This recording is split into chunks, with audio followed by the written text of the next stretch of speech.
This video is created today for the use out there. Um, I'm gonna apologize at the moment, for those who believed that I was always a good person, always a man of God, always, a good person. Because those who believe that, I'm here to tell you that that's a lie. I was never always a good person. I've been through a journey, and it's my journey what brought me to God today. And even today I still fall short. That's why I find myself in the church praising the living God and telling him to um to help me along my journey, because I still fall short, and asking him to help me to be just like him, pure and clean, and trying to live my life in a way that, when judgment day comes, I could stand in front of my Father and kind of know that all sins are forgiven and that I have a chance to enter the gates of paradise with my Father. But it's a journey. But first, I want to take you to the first part of my journey where I had to be bad for a little while. Yes, sir. I had to be bad for a little while. You see, as a young youth, in fact, let me start when I was a baby. When I was a baby, when I was born, when every baby is born, there's some obstacles that comes in that baby's ways as soon as they are born on this earth. All of us go through some obstacles and challenges, you know. And I remember my mom and dad used to sit down at home and they used to be watching the TV, and I was only a little baby. I was crawling those days, And when my mom and dad used to watch the TV, and when they weren't looking, Nathan used to be crawling to the TV and used to switch off the TV by the plug and kind of crawl away as fast as I could, you know. And my mum used to come running after me and say, Nathan, don't do that. That's naughty. Don't do that. And I used to surrender. But then when my mum used to go back and turn on the TV, and when my dad and my mum weren't looking, I used to go back to the TV and turn off the TV again. So I remember that particular time my dad kind of come into the room and he said to me that if I do it again, he's going to give me a beating. So I kind of surrendered again. But yet I still wanted to keep, I kept on doing it. I went back again to the TV when my dad and my mom weren't looking. I went to turn off the TV. But what happened to me, I got electric shock that same day. And my dad did fulfill what he promised that he was going to do to me. He gave me a beating that day. And up to today, I'll never forget that beating. I'll never forget that electric shock. But I had to be bad for a little while. I remember going to school. They classed that school now as one of the worstest schools in London. They had to shut it down. It was an all-boys school, and where boys are gathered together, there's always a fight. There's always a fight. And I wasn't on fight. I was, my mom brought me up to be, to be good, to say, when someone gives you something, you say thank you. And when you ask for something, you say please. What I'm saying? Have manners, we as kids have manners, That's how my mom did teach me to grow up, And, she taught me to be good. And I wanted to please my mum, going to school. I remember when I went to school, We got there late. Me and my mum got there late, and all of these kids were just sitting down, and they were all looking at me. And I happened to look at all of that, look at some of them, and I noticed that my shirt was white and then than their shirt, and I thought that was strange to myself, because they had on white shirt, but my shirt was milky white shirt, And what's the difference between a white shirt and milky white shirt? Milky white shirt shines, baby. Do you know what I'm saying? It shines. So I knew from the beginning I was a bit different compared to them, you know. And, going through school now, I remember I was, even in the school, they had different sections, what separated us. They had the cray section, the gun to house section, and I was in a cray section. And there was a school bully. He used to like bully the class, and he was bullying everyone. And when you see someone bullying someone, you're wondering to yourself, when are they gonna come and try and bully you? So that was in my mind, but I was as big as him, so he kind of left me to last. I thought he wasn't gonna come and bully me, but a bully always wants to try to bully someone, don't they?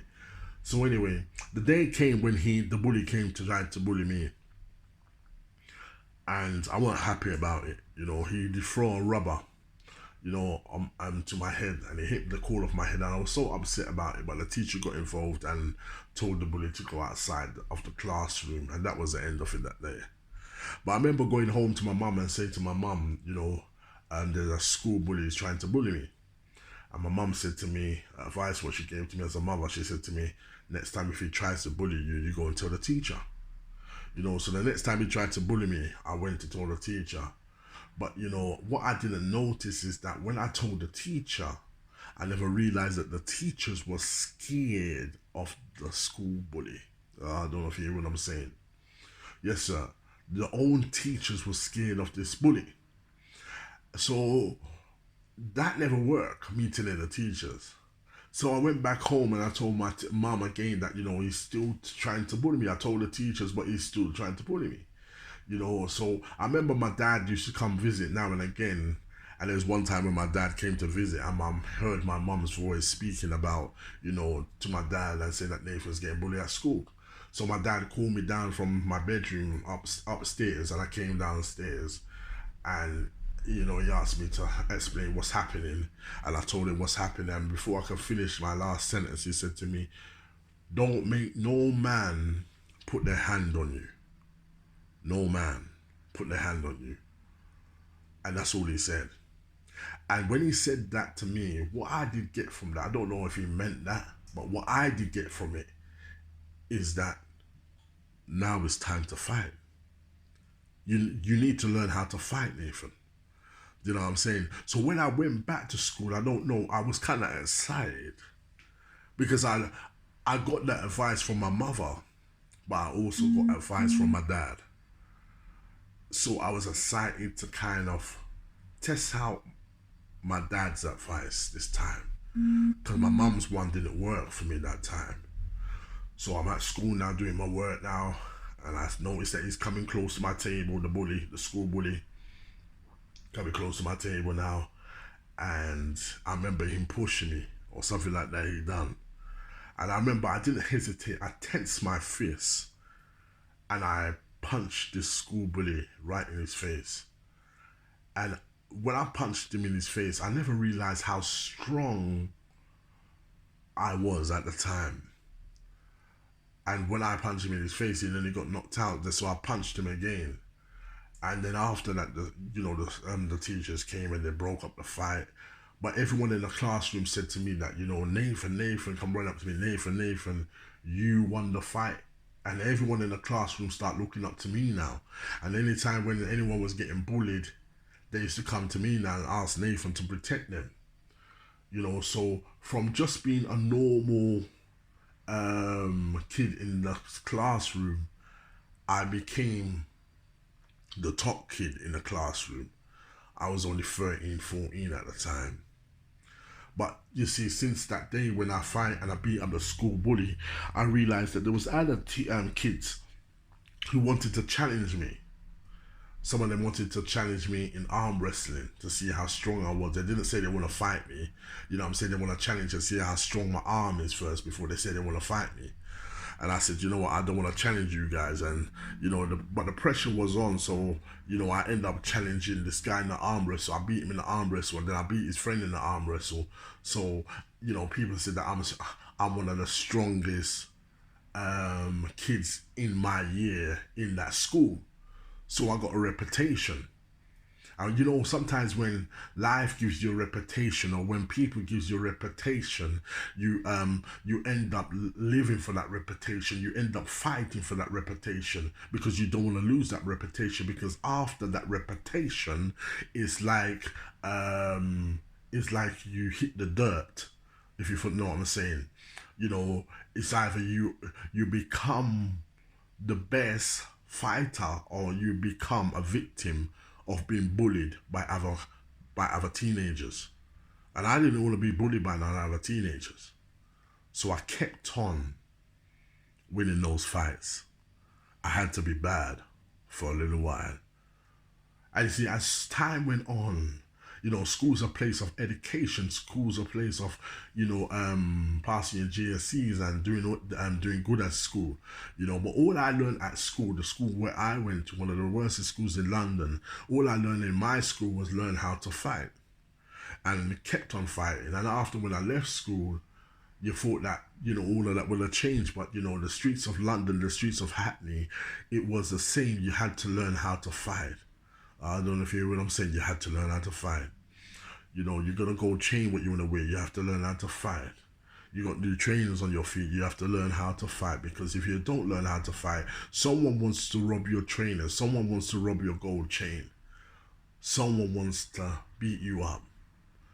And in those days, you know, a lot of the youths were carrying knives. And they weren't scared to use it. So as you start that life, the life gets deeper, and before you know it, you find yourself carrying yourself a knife as well. And your excuse why you carry your knife is because you need it for protection, you know. And part of it is true, you need it for protection, but the other part of it is because you're scared. You're scared, that's why you're carrying that knife. You know, you're scared. You know, fear hits your life and you're carrying that knife. You know, but I remember, you know, getting stabbed. I remember getting stabbed by a man who was old enough to be my father on the front line. He stabbed me, you know, and I remember, you know, getting rushed to the hospital and standing up and waiting to be seen, and no one was paying attention to me. But by then, blood was dripping from my back. And it was dripping quite heavily. And it's only when it came to my turn, the nurse said to me, what's wrong with you? I said, I got stabbed. And she said, where did you get stabbed? And I showed her where I got stabbed. And she pressed the alarm. She pressed the alarm button. I heard the alarm went off, and I see doctors and nurses rushing out to me with the stretcher and putting me on a stretcher and rushing me into the room. And I remember when I got into the room, they were all over me. I had about 8 doctors all over me and nurses all over me, putting tubes in my body and all these kind of things. What was happening to me from a stab wound.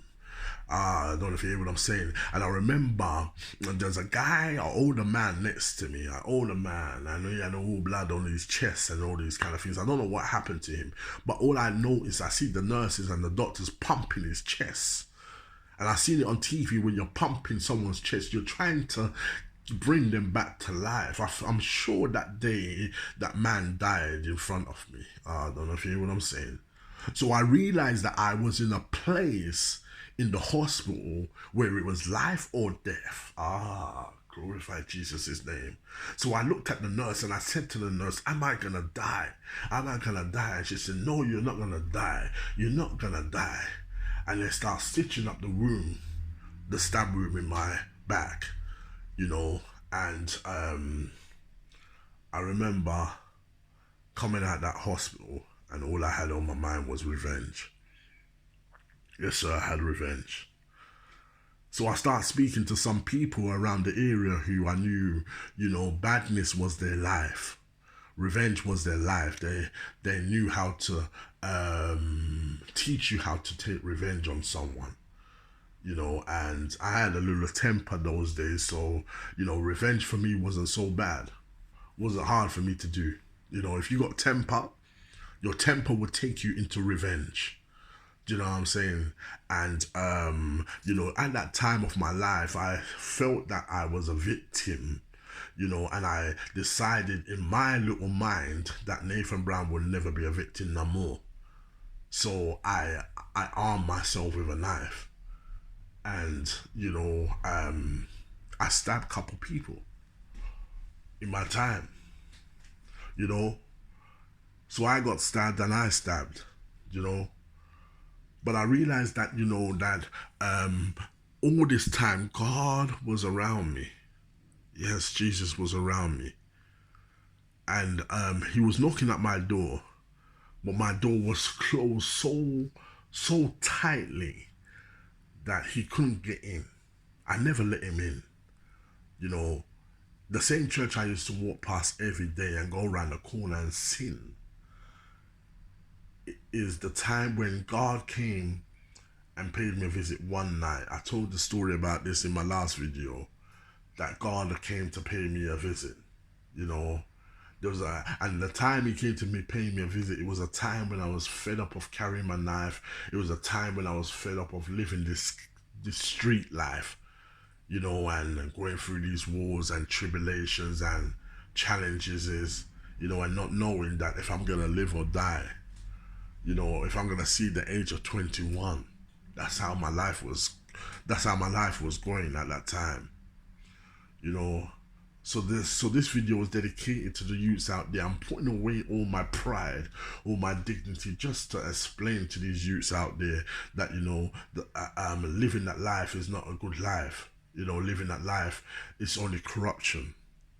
But when God paid me a visit, I remember it was a time when me and my friends was in my house, and two of my friends used to always stay with me through the night. We used to buy some drinks, buy some whiskey or buy some beer, and we used to roll up the reefer and smoke the reefer through the night. You know what I'm saying? But I remember that same time, my friend said that he's going to his girlfriend's house, and I remember my other friend said he's going home.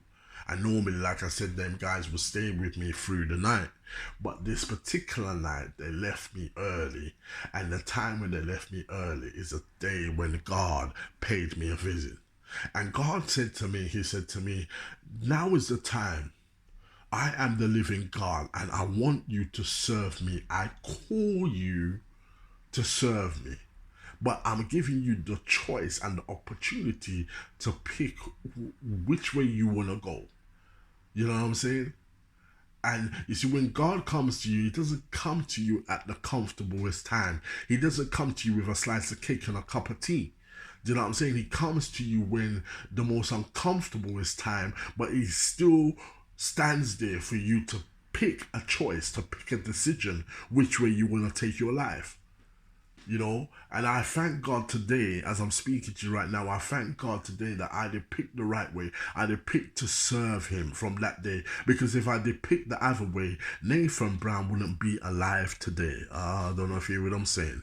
I said, the voice you are listening to now, listen to it carefully, because you're listening to a miracle voice. You're listening to a voice full of grace. You're listening to a voice with a testimony. You're listening to a voice where a person who's been there and got the t-shirt and the t-shirt didn't fit and happened to put the t-shirt down and walk and follow the living God. Not all my friends got that way. Not all my friends got that chance. Some of my friends died from violent deaths. Some of them died by drive-by shootings. Some of them died by the knife. But I'm here to tell you today, I was close to the edge, but I never drop off. Praise Jesus' name. But anyway, when God paid me a visit, he said to me that, now is the time to follow me. And he gave me a vision to say that if I don't follow him, what would happen to my life? Where would my life go? And the vision what I did see, it wasn't it wasn't a nice vision. So I decided to follow God. I said, God, I will serve you now. But God knew that I was bad for a while. So he kind of reminded me when he left me that what I did see, what I did hear from the living God was not a dream. Sometimes we hear things and we see things and we think, it was just a bad dream or it was just a dream. So he left me some evidence on this earth to prove to me that he came to pay me a visit. Glorify Jesus' name. I remember coming out my house, going to the local shop to buy a pint of milk because I like to eat Rice Krispies and cornflakes in the morning. And I ran out of milk that particular morning. So I was going to the local shop and I did see a herd of people, a crowd of people on the other side of the road shouting out to me. So I stopped and I was thinking to myself, why are all these people, about 10, 15 people, are calling out to me? And I looked in their eyes and they looked desperate, like they had to speak to me about something. So I waited before I went to the shop, and these people crossed over. They came running up to me. Girls start touching me. Guys start putting their hands on my shoulder and saying that they heard. And I said to them, what did you hear? What did you hear? And they said they heard what happened to me. And they explained the same thing, what God showed me in a vision, what would happen to me if I never follow him. Glorify Jesus' name. I don't know if you hear what I'm saying. The evidence was there because God knew that by then I was a hot-headed kind of guy. By then I was in sin. By then I was bad for a while. So God left me the evidence on earth to show me that when he paid me a visit, it wasn't a dream. It was the living God himself. Can I get an amen from somebody today? Glorify Jesus' name. So all this God talking, you hear me talking, all this praise God and all this thing, this is not rehearsal. This is the real me. I had to go through what I went through to serve and to confess the living God today. Do you hear what I'm saying? This is not nothing, no rehearsal business. I was bad for a little while. In Jesus' name, I was bad. Yes, sir. Because the obstacles, what I was going through in life, I felt that that's the only way I could be. And I know there's some youths out there who's listening to my video now, and you're bad for a little while. You know what I'm saying? You're doing some bad things. You're carrying knives and you're carrying guns. And you're saying it's for your protection. But my brother, it's not for your protection. You're scared of something.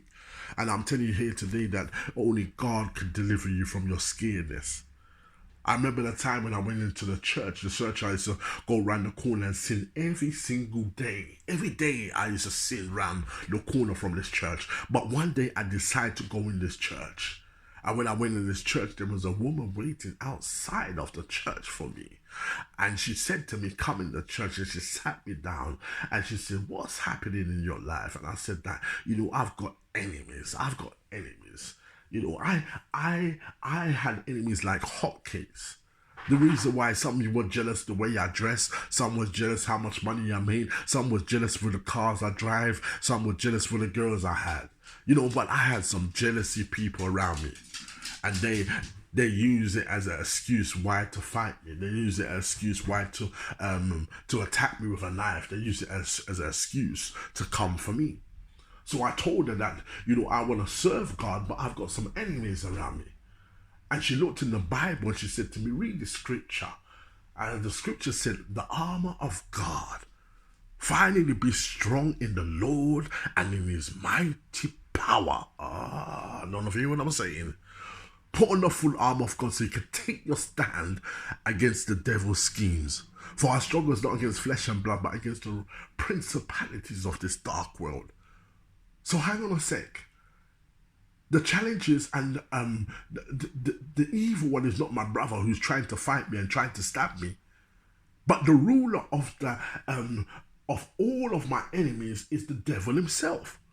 So it's the devil who's trying to attack me. Sometimes you have to look at the highest source and know where the source is coming from before you attack the source. You see, I was attacking my brother. He was carrying a knife and I was carrying a knife.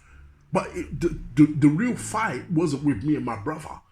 Because today, me and my brother will be angry with each other, but tomorrow we will love each other because he looks like me, he walks like me, he talks like me, he's my brother. I don't know if you hear what I'm saying. So the real challenge, the real fight is not between me and my brother, it's between me and the devil. It's between God and the devil. So God is representing me and the devil is out to get me because he knows who I am just about to become. A child of God's son. And he knows that from the day I was born. So he knew that I was going to be bad for a while, but he wanted to keep me bad forever. But he knew that God was going to intervene in Nathan Brown's life. I don't know if you hear what I'm saying to you today. So he knew that his time was running out. He knew his time was running out. You know, he tried to assassinate me. I remember there's a time when I got kidnapped by these guys. Yes, sir, I got kidnapped by these guys and they took off my gold. They robbed me from my gold. And I said in my mind that if these guys put their hand on me, there will be a homicide. I don't know if you hear what I'm saying. I was so sure in my mind that if these guys did ever put their hand on me, there would be a homicide. And God knew that I made that up in my mind. So God hold back the hands to touch me. I don't know if you hear what I'm saying. God hold back the hands, the force of the hands, that they took my jewelry, but they didn't put their hand on me. Because I would find it very hard in this life that a man puts their hand on me, that after that there wouldn't be a homicide. I don't know if you hear what I'm saying. So I was deep in sin. I didn't know how to swim. But God was watching my life from the beginning. Yes, sir, he was watching my life from the beginning. He knew that there was greatness waiting for me. He knew that he was going to pay me a visit at a particular time of my life. And the devil knew that time was running out for him. So the devil tried to chuck everything at me. He tried to get me stabbed. He got me stabbed. He tried to get me kidnapped. He got me kidnapped. But he knew that he weren't having the last say. God was having the last say in my life. I don't know if you hear what I'm saying to you today. So the church where I used to walk past every day is the church where I walked in. Yes, and she told me to put down your knife and pick up the arm of God. Finally be strong in the Lord and in his mighty power. Put on the full arm of God so you can take your stand against the devil's schemes. Oh, so now this is the devil's schemes, is it? Okay then, it's the devil's schemes. And from that day, I start going to church and I start learning more about my Father, about my Creator. And I realize that the battle is not my battle. For me, it's not for me right to carry a knife. It's not for me right to carry a gun to shoot my brother down. It's not for me. It's God's battle. So give it and surrender it to God. So I put down my knife and I picked up my Bible. I'm here to tell you, the day I put down my knife and picked up my Bible is the day when the devil did cry. Glorify Jesus' name. I don't know if you hear what I'm saying to you today. That was a victory because the devil wanted me to carry my knife. He wanted me to carry my knife. Yes, he wanted me to use the excuse. The streets of Hackney, everyone's carrying knives, so I need to carry my knife for protection. But that was a lie from the enemy. I didn't need a knife in my hand. All I needed is the word of God in my heart, which I walk with today very strongly, and I do not carry a knife. It's been about 10 years now, I've never carried my knife. And before them 10 years, every day, when I was driving, when I was walking, I had my knife on me. And I'm here to tell you that the youths out there who's carrying their knives, let me tell you this now, you're not carrying it for protection. You're carrying something from the enemy. The enemy has planted in your mind that you need to carry a knife for your protection. But one day, if a man gets you angry, you're not going to carry it for protection. You're going to end up using a knife just to hurt someone, you know? And I'm putting all my pride away. I'm putting all my dignity away just to share a bit of my story to you, that you know that there is light at the end of the tunnel. But whoever's carrying the knife, the man who lives by the sword shall die by the sword. Why is that? Because it becomes an energy. You see, what energy attracts energy. Bad energy attracts bad energy. Good energy attracts good energy. Carrying the sword is bad energy. So bad energy shall come back to you, my friend. You know, you have to be careful how you're living your life. So I'm trying to reach out to the youths on this video. You know what I'm saying? And I don't even apologize. I'm just making you know how real it was. You know, how real it is. You know, you know, I don't believe in pretty Christians.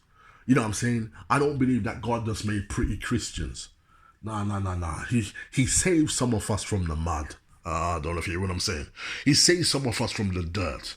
I don't know if you hear what I'm saying. Yes, he saved some of us from the streets of London, a place called Hackney. I don't know if you hear what I'm saying. Yes, and he raised us up because you see, when the trumpet is blown one day when God is coming back for his world, you will see different type of people. People who you thought were sinners, people who you thought were drug dealers, people you thought were murderers, bad people are going to be coming, standing in the presence of God.